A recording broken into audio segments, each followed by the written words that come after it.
Hello, everyone. I hope you all are well and enjoying your weekend at home. I'm back with the series Hello, my name is Dandruff, and today we are doing the episode 6 to continue with the medicated shampoos, which we started last two episodes anyway.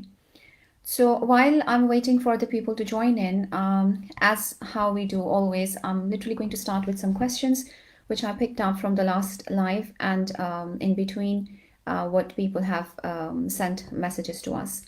So there was a question. The first one was, which one is the best medicated shampoo? How do we know which one to go ahead with? So I think it's a complex question, and the whole idea for me to do the medicated shampoo series is because it's difficult to kind of explain that once it's not one shampoo which fits into every skin condition, dandruff, seborrheic dermatitis, or psoriasis, or itchy scalp, or whatever. So the reason why I'm actually explaining these conditions and the medicated shampoos and what core ingredients and how they work is so any kind of skin conditions you're suffering with, you just need to kind of pick the right ingredient and choose the shampoo for yourself. But again, to summarize that and answer this question, I basically divide that into few different sectors. Like the first one is a normal scalp. So if you have a normal scalp, I don't have an itchy scalp, or I don't have a condition. So if you're somebody like me, then I rather pick up a shampoo which is purely for the maintenance of my hair. At the same time, it will get rid of a lot of extra oily glands as well, because by default, the brown skin we produce more oil than others. That's what I've already explained. So in this situation, maybe simple shampoos, medicated and a mixture of a non-medicated shampoo, you can choose that way if you want to. I prefer to use tea gel for myself, and then I add on sometimes medicated shampoo to do a more deep cleansing. That's how I do it.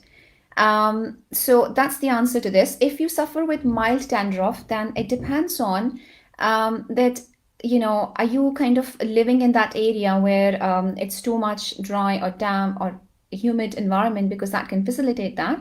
So in that condition, maybe you need to use a medicated shampoo more often. So maybe once in a week, you should be using it, which is then you're treating the ongoing condition as well.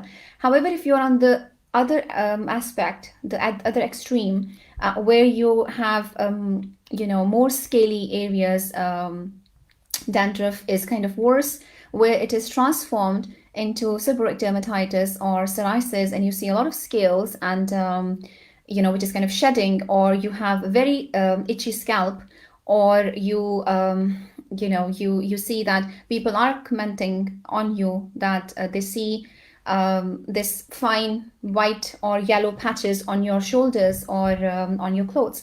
So in that situation, maybe using the medicated shampoo more often is better, and then maybe avoiding the normal shampoo for a bit longer period of time is the best way to move forward.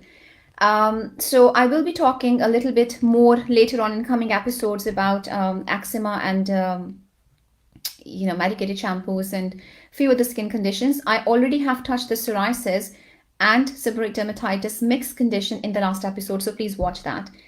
The second question was that somebody has asked, there were actually two questions similar, that they have been using tea gel, and it has kind of made their skin quite sensitive. So because I've already mentioned, these are the coal tar preparations, and they do carry or they do kind of cause a lot of irritation to the skin. So in that situation, it's not that you are reacting to it, it's just because it's an expected effect of the shampoo. So there are certain ways you can do it. You can either just use it for some time, and then for a few days, and then use a normal shampoo in between to kind of brush that away. Or maybe if that is not enough, so it's like a bit of a diluent effect you're giving it to your scalp. So in that situation, maybe use it once in fortnight is enough. And that is not going to give that irritation. Plus, when you go out in sun, these shampoos, they also increase your risk to have sun damage and sunburn. So sometimes just purely by covering your scalp when you're going out is actually enough. So try that first, and if that works, you don't need to reduce the frequency of the shampoo. If that doesn't work, then yes, try that and reduce the frequency as well. The other question was I suffer with eczema and I do have dandruff as well, but I'm not sure what is making what worse. So, eczema and dandruff, they again go hand in hand. Yes, it's difficult to know. The rule of thumb is when you have eczema, this means dry skin. So, it does not mean that skin is only present on your scalp. So, skin is present everywhere on the body. So, in simple words, means that you have to be kind of using a good moisturizing creams on daily basis, and then using maybe a bit of like, something like a Johnson's baby oil in a bath and just kind of sits in the bath. Just try and protect the top layer of the skin. In eczema, the main problem is the top layer of the skin. So we will talk in detail about eczema later on, but I'm just touching this question. So in that situation, there is a possibility that you may not suffer with dandruff, or this is dandruff which is causing your eczema worse. So yes, continue with all the eczema treatment which you are kind of using it, and add on the medicated shampoo as I've mentioned. So there was another one that I don't suffer with dandruff, I don't have an itchy scalp, but I keep on having the dryness on my forehead. Okay, I did try and explain that as well, that dandruff, sometimes you can have micro dandruff to macro dandruff. The difference between that is micro you cannot see through the eyes, and macro is when other people are commenting because they are picking, so it's giving a visual effect. So either of these conditions that needs treatment. So sometimes when it's micro dandruff where you cannot see and you don't have symptoms, it's kind of shedding and it sits on the forehead. So it's very common to have around the eyebrows, around the nose areas, because you see there is a pit there behind your ears, and it can go inside the ears as well.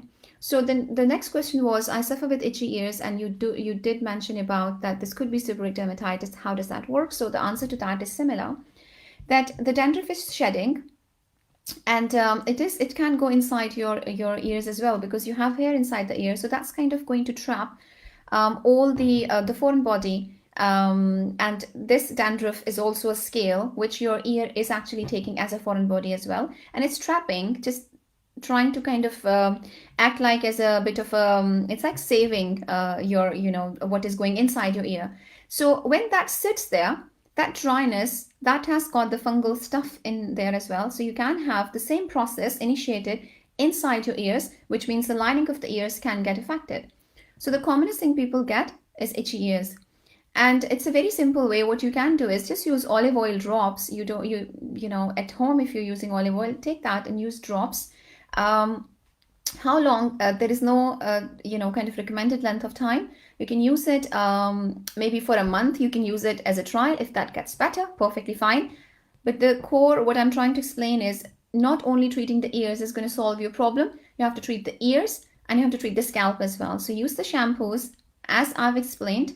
And use the olive oil to treat the ears, and hopefully that's all you need. Okay. Yes, there are other conditions which can give you an itchy ears as well. So make sure that if anything like that happens, then you need to go and see your own doctor, just to make sure somebody put a scope inside your ears to have a look, to make sure this is just itchy ears purely because of seborrheic dermatitis. So I've covered most of the questions. Today, it's a very short topic. As we are talking about the medicated shampoos, so just to continue the same trend, I've picked up Alphacell. Now, Alphacell comes in two different formulations. It comes either in Alphacell or Alphacell 2-in-1. So the difference in Alphacell 2-in-1 is it's a little bit more stronger, and I like it. It's a little bit difficult to handle, and the reason it's difficult to handle is because it has got an alcohol extract in it. So which means that alcohol can cause a lot of irritation. And sometimes you need to rinse your hair more often during a shower to make sure that it's kind of gone from your scalp as well. But alcohol extract is quite good because it takes away the scale. So if you suffer with the dandruff where people are kind of commenting on the scales part of it, or you see suddenly it's kind of white shedding, and it could be very subtle. So that does not mean you have to literally have big patches of scalp, to use it. So subtle to kind of medium sized to big patches, any, you can use that. The other thing is how to use it. It's a little bit different as compared to the other shampoos I've mentioned. You can just wet your hair first. All the shampoos, don't put the shampoos on dry scalp. It's very common, people do this mistake and it can cause a lot of irritation. So wet your scalp first and then apply the shampoo. When you're using it, just again paint it to the roots of your scalp and leave it. So with this one, you don't have to leave it for 10 minutes. Ideally, 5 minutes is quite enough because of the content, it carries. And then rinse it. So once you've rinsed it, then you have to re-rinse it again. So you have to maybe re-rinse it 3 times. It takes a bit of effort to get rid of all of that shampoo. And when you feel it, I mean, I don't use it all the time, but I use it maybe once in a month or so, or once in 6 weeks, purely for my scalp a kind of a maintenance, which I've already explained. So when you're kind of washing it off, your hair becomes quite silky, and it actually does give you a bit of the shiny, this shine of your scalp, of your hair, which is quite nice. I like that. It does not smell at all, but you have to really wash it 3 4 times. Now, one thing you have to be careful when you're washing the shampoo, it can go inside your eyes as well. So the one of the common problem people get is eye irritation after that. So if you're using this shampoo maybe once in a week or 3 times in a week, depending on the condition, how we're treating it, then be careful washing it away. Don't kind of put your face forward into shower, just backwards, and then wash it, the other way. That's the easiest way to do it. If still that does not help with irritation and you still feel that this is the right shampoo for you, dilute it. So you can use that and then use a normal shampoo and wash it away. That's perfectly fine. A few other things, because it has the alcoholic extract mixed together, it has got like about 5% of coal tar in it. Then if you're pregnant breastfeeding, just avoid using it. There's not enough evidence that because it's just a topical absorption, is quite, it's not that much. There is not much evidence that it actually can cause problems. However, we always, have to be on the careful side. So it's just a cautious kind of a thing. What else? So other things is sometimes it can cause a bit of a hair thinning and hair loss if you're using it too much. So maybe that's why the frequency is important.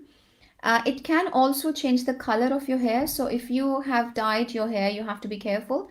It does not give you a bleaching effect. So it's not bleach and blend. That's very different as compared to a few other shampoos. However, it will fade the color very faster.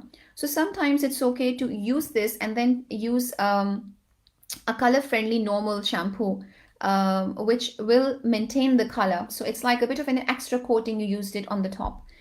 It can also cause skin irritation, as I've mentioned, because it's touching the other parts of your body as well. When you go out in sun, it will further increase your, your vulnerability to sun damage. So make sure that, again, you're covering your scalp. That's actually about it. The conditions you can use this for is if you have an itchy scalp, which I've already mentioned. Eczema, it's quite good. Psoriasis, yes, you can use it. And seborrheic dermatitis, I've already mentioned. Fine scalp, yes, you can use it. The best time is if you have really scaly, scalp. That's the best for this shampoo to use it. So that's all. Last thing is I forgot to mention that it is in UK, it is not licensed to use under 16. And it's not a prescription medication. You can buy it over the counter. I'm not sure in other countries, but ideally we're not supposed to use it under 16. We do use it as dermatologists. I use it in children, but that's purely because I'm a specialist. So if you have to use something like this, that has to be done under a specialist. And that's all. So enjoy your weekend, and until I see you next time, have a lovely time. Bye bye.